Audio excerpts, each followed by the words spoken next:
Sisimulan na sa Abril ang pagbibigay ng diskwento sa pamasahe sa mga jeep, bus at UV Express sa Metro Manila.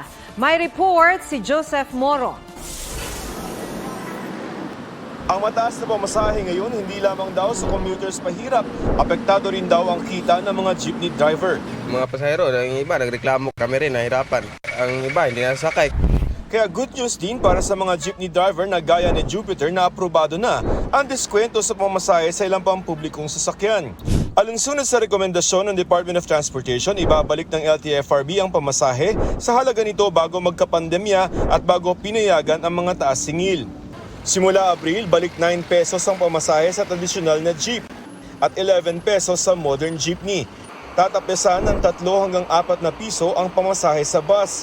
Pinag-aaralan pa kung magkano ang diskwento sa UV Express. If you are a senior citizen or if you are a student, meron din hong additional discount yun.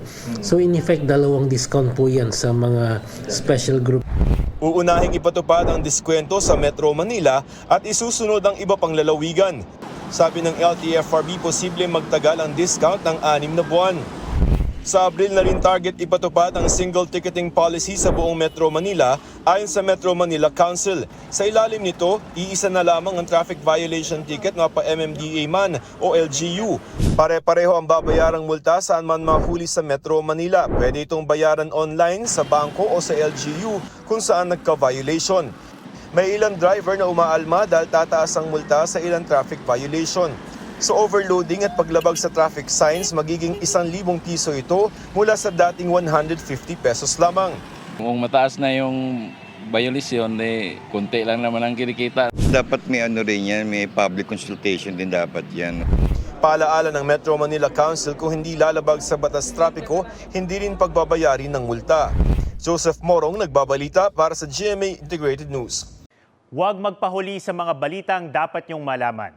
Maaring mapanood ang State of the Nation at iba pang newscasts sa youtube.com/GMA News. I-click lang ang subscribe button. Sa mga kapuso naman abroad, maaari kaming masubaybayan sa GMA Pinoy TV at www.gmanews.tv.